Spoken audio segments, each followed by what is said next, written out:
Hello friends, வணக்கம். Welcome to Mrs சமையலறை.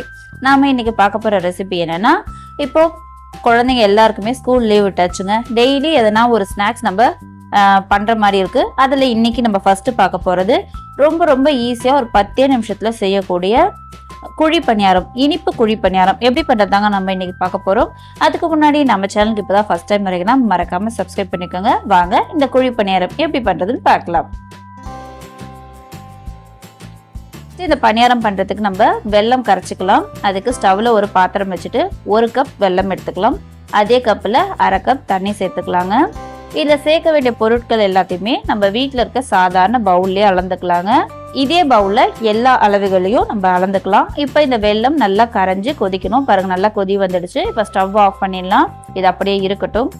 அடுத்த ஒரு மிக்ஸி ஜார் எடுத்திருக்கேங்க. அதுல 1 கப் ரவை சேர்த்துக்கலாம். வறுத்த ரவை, வறுக்காத ரவை எதுவாக இருந்தாலும் பரவாயில்லைங்க, சேர்த்துக்கலாம். சேர்த்துட்டு இதை எந்த அளவுக்கு அரைக்க முடியுமோ அந்த அளவுக்கு நைஸாக அரைச்சிக்கலாம். பாருங்க, அரைச்சாச்சு. இப்போ இந்த ரவையை ஒரு மிக்சிங் பவுல்ல நம்ம மாத்திக்கலாம்.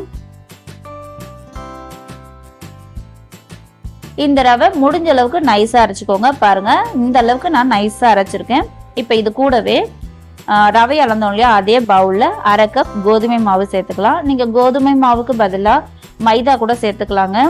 இது கூடவே 1/4 டீஸ்பூன் உப்பு, 1/4 டீஸ்பூன் பேக்கிங் சோடா சேர்த்துக்கலாங்க. சேர்த்துட்டு 1/2 டீஸ்பூன் ஏலக்காய் பவுடர் சேர்த்துக்கலாம்.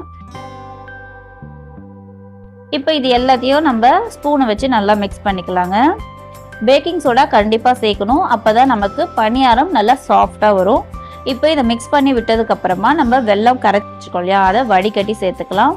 அதில் டஸ்ட் எல்லாம் இருக்கும், அதனால நம்ம வடிகட்டி சேர்த்துக்கலாம். சூடான பாகையை சேர்த்துக்கோங்க. இப்போ சேர்த்துட்டு ஒரு விஸ்க் வச்சு நல்லா கரைச்சி விட்டுக்கலாம். கட்டிகள் எதுவும் இல்லாமல் கரைச்சி விட்டுக்கலாம். இப்போ இந்த வெள்ளை தண்ணி கண்டிப்பாக நமக்கு பத்தாதுங்க. அதுக்காக நம்ம காய்ச்சி ஆற வச்ச பால், கொஞ்சம் திக்கான பாலாக நம்ம சேர்த்துக்கலாம். நான் இன்னைக்கு 1/2 கப் பால் எடுத்திருக்கேன். ஃபர்ஸ்ட் 1/4 கப் சேர்த்துட்டு கட்டிகள் எதுவும் இல்லாமல் நம்ம கரைச்சி விட்டுக்கலாம். நீங்கள் பாலுக்கு பதிலாக தண்ணி கூட சேர்த்துக்கலாங்க. ஆனால் நம்ம பால் சேர்த்து செய்யறதுனால இந்த பணியாரம் நல்லா சாஃப்டாக இருக்கும், டேஸ்ட்டும் ரொம்பவே நல்லா இருக்கும். இப்போ மீதி 1/4 கப் பாலையும் நம்ம சேர்த்து நல்லா ஒரு தோசை மாவு பதத்துக்கு கரைச்சி எடுத்துக்கலாம்.